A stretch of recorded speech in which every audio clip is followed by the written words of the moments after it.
시청자 여러분 안녕하십니까? 계속해서 포항에서 전해드립니다. 경북 동해안은 내일 구름 많다가 아침부터 점차 맑아지겠습니다. 아침 최저 기온은 14에서 17도, 낮 최고 기온은 22에서 24도로 예상되며 내륙에는 안개가 끼는 곳이 있겠습니다. 바다의 물결은 동해 전해상에서 0.5에서 2m로 일겠고 울릉도와 독도는 구름이 조금 끼겠습니다. 도내에서 처음으로 포항 영일대 해수욕장이 오늘 조기 개장했습니다. KTX 개통으로 피서객이 10%쯤 늘어날 것으로 기대하고 있지만 메르스 사태가 장기화되면 타격을 입지 않을까 걱정도 큽니다. 보도에 김철승 기자입니다. 도심지와 인접한 포항 영일대 해수욕장. 불빛축제 관광객을 포함해 지난해 190만 명이 찾았습니다. 이 해수욕장이 도내 처음으로 개장하고 바다시청 운영에 들어갔습니다. 8천만 원을 들여 스티로폼 부표를 오뚜기형으로 바꾸고 바다시청 비가림막도 마지막 손질 중입니다. 해수욕장 개장 관련 시설들은 지난 5월부터 해서 정비를 완료를 했고요. 안전 운영과 관련해서 해경이라든지 관련 기관 간에 이미 협의를 마친 상태입니다. 포항시가 목표한 올해 피서객은 390만 명. KTX 개통으로 지난해보다 11%쯤 높여 잡았습니다. 경상북도도 25개 해수욕장 피서객을 지난해보다 10%쯤 많은 517만 명을 목표로 하고 있습니다. 하지만 메르스가 변수입니다.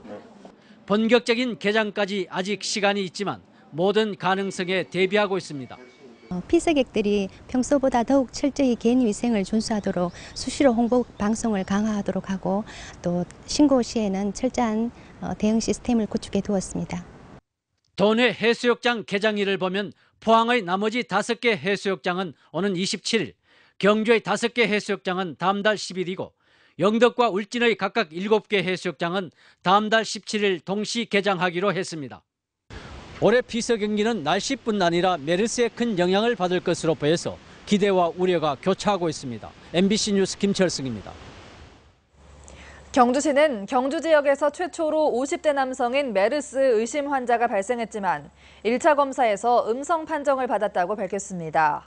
이 환자는 최근 메르스 환자가 발생했던 서울 삼성병원을 다녀왔으며 1차 검사에서는 음성 판정이 나왔지만 아직도 미열이 있어 국가지정 격리병상에서 치료 중이며 2차 검사를 받을 예정입니다. 포항 지역의 메르스와 관련해 자가 격리 중인 시민이 3명이지만 별다른 증상은 없는 것으로 파악됐습니다. 포항시 남북구 보건소에 따르면 이들은 모두 50대로 여성이 2명, 남성이 1명이며 이들은 지난달 30일 확진 판정을 받은 모 의사가 참석한 서울 재건축조합 총회에 있었던 것으로 통보받았습니다. 보건소는 어젯밤 서울시로부터 명단을 통보받고 하루 2차례 전화로 상황을 파악하고 있으나 미열 등 별다른 증상이 없어 오는 13일 해제될 것으로 내다봤습니다. 한편 중동에서 돌아온 포항 지역의 한 회사원은 스스로 2주 동안 자가 격리한 뒤 아무런 증상이 없자 업무에 복귀했습니다. 경상북도는 어제 자가격리 대상자인 50대 여성이 울릉도에 입도해 강릉으로 다시 이송되는 소동을 빚자 울릉군에 열감지기 3대를 지원하고 울릉도 입도객을 상대로 일일이 열이 나는지 여부를 확인하기로 했습니다. 특히 병원 내 감염이 확산된 서울 삼성병원에 다녀온 환자들이 지역에서 메르스 의심 증세를 보이자 예비비 6억 원을 들여 일반 마스크 100만 개 등 메르스 방역 물품을 지원했습니다. 경상북도는 오늘부터 시군 보건소에 메르스 비상전화를 10회선 증설하고 정부 발표 병원과 의심 증상자 신고 안내를 도청 홈페이지 알림마당에 게재하기로 했습니다. 메르스의 영향으로 이번 주 포항에서 열릴 예정이던 행사가 줄줄이 취소되고 있습니다. 경상북도는 오는 10일 포항 여객선터미널에서 도지사가 참석한 가운데 갖기로 한 독도 탐사대 출정식을 하지 않기로 했고 5개 시군과 함께 오는 12일 영일대 해수욕장에서 공동으로 열려던 해양수산 한마당 행사도 취소했습니다. 이 밖에도 이번 주에 계획된 포항시 족구연합회장 이취임식과 노인 인권 보호를 위한 세미나도 취소됐습니다. 포항시는 주로 외지인이 많이 오거나 노인들이 참석하는 행사가 취소됐다며 오는 12일 포항 시민의 날 행사는 계획대로 열기로 했습니다. 소나무절도로 물의를 빚은 이세진 울진군의회 의장이 오늘 의장직을 사퇴했습니다. 이 의장은 오늘 기자회견을 통해 모든 것이 자신의 부덕의 소치이고 책임이라며 경찰 조사 결과가 나오는 대로 의원직 사퇴와 새누리당 탈당도 고려하겠다고 밝혔습니다. 이 의장은 지난달 21일 울주군의 한 식당에서 식사를 한 뒤 화단에 있던 1m 크기의 소나무 한 그루를 자기 집으로 가져온 것으로 드러나 의회 차원에서 의장직 사퇴 압력을 받아왔습니다. 최근 검찰 조사 등으로 홍역을 치르고 있는 포스코 등 철강업계의 신용등급이 떨어졌습니다. 한국기업평가 등 국내 3대 신용평가사들은 포스코 계열사들의 재무 부담을 반영해 포스코의 신용등급을 AAA에서 AA+로 한 단계 낮췄습니다. 또 회장의 구속으로 비상 경영에 돌입한 동국제강의 경우 A-에서 BBB로 2단계 강등하는 등 철강업계의 신용등급 조정이 이어지고 있습니다. 동경주대책위원회와 한수원, 경주시는 오늘 월성 1호기 계속 운전을 위한 상생 협력 방안에 정식 합의했습니다. 이 합의안에 따르면 한수원은 월성 1호기를 계속 운전하는 조건으로 경주에 1,310억 원을 지원하며 이 가운데 786억 원은 동경주 3개 지역에 나머지 524억 원은 경주시 전체 사업에 사용하게 됩니다. 하지만 동경주 대책위원회 가운데 양북과 간포 2개 읍면만 찬성하고 양남면은 반대한 상태에서 합의가 이뤄져 합의안의 효력을 놓고 논란과 반발이 예상됩니다. 새정치민주연합 원전특위 유인태 위원장 등 의원 3명은 오늘 경주시청에서 월성원전 1호기가 수명 연장의 전제 조건인 주민 수용성을 확보하지 못했다며 즉시 폐쇄해야 한다고 밝혔습니다. 이들은 원전과 가장 인접한 양남면을 무시한 채 한수원과 경주시, 동경주 대책위가 일방적으로 1,310억 원의 월성 1호기 재가동 보상에 합의한 것은 원천 무효라고 주장했습니다.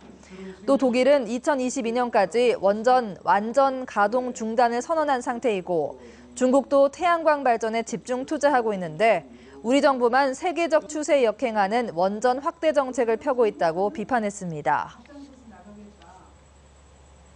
포항시가 오는 11월 포은중앙도서관 개관을 앞두고 오늘 포스코, 포항철강산업단지 관리공단과 범시민 도서 모으기 운동을 위한 업무 협약을 했습니다. 포항시는 앞으로 새마을 부녀회 등 자생단체와 도서기증 협약을 추진하고 공무원 1인 1책 기증운동도 전개할 계획입니다. 한편 지난 2012년 대한출판문화협회로부터 모범 장서가로 선정된 고 박종철 씨의 유족들은 오늘 포항시에 책 2,800권과 500만 원의 도서기금을 기부했습니다. 포항이 고향인 박종철 씨는 포항여자중학교에 3년에 걸쳐 해마다 300만 원씩을 지원해왔는데 지난 3월 별세했습니다. 어제 낮 2시 15분쯤 포항시 북구 죽장면 월평리의 한 주택에서 원인을 알 수 없는 불이 나 집주인 59살 신모 씨가 숨졌습니다. 불은 내부 80여 제곱미터를 모두 태우고 소방서 추산 1,500여만 원의 재산 피해를 낸 뒤 1시간 15분 만에 진화됐습니다. 소방당국은 숨진 심 씨가 불을 끌어 집 안으로 들어갔다가 질식해 숨진 것으로 보고 정확한 화재 원인을 조사하고 있습니다. 정부의 한중 FTA 비준 동의안 국회 제출을 앞두고 농민단체들이 정부 대책을 규탄하고 나섰습니다. 한국농업경제인 중앙연합회는 성명서를 통해 정부의 한중 FTA 대책을 보면 농업인력 육성과 정책자금 금리 인하 등 우리 농업계의 요구를 빠뜨렸다며 정부가 FTA 조기 발효에만 몰두해 대책을 소홀히 하면 350만 농업인의 강력한 저항에 직면할 것이라고 경고했습니다. 한편 정부가 내놓은 한중 FTA 영향평가서는 국내 농업 피해가 연간 70억 원에 불과하고 10년 동안 일자리가 160개만 줄어드는 등 사실상 농업 피해가 거의 없는 것으로 분석하고 있어 비현실적이라는 논란이 일고 있습니다. 삼성 라이온즈 이승엽 선수가 프로야구 통산 첫 400호 홈런을 기록한 가운데 홈런볼 소유자로부터 연락이 없어 팬들의 궁금증을 더하고 있습니다. 이상으로 포항 MBC 이브닝 뉴스를 마칩니다. 고맙습니다.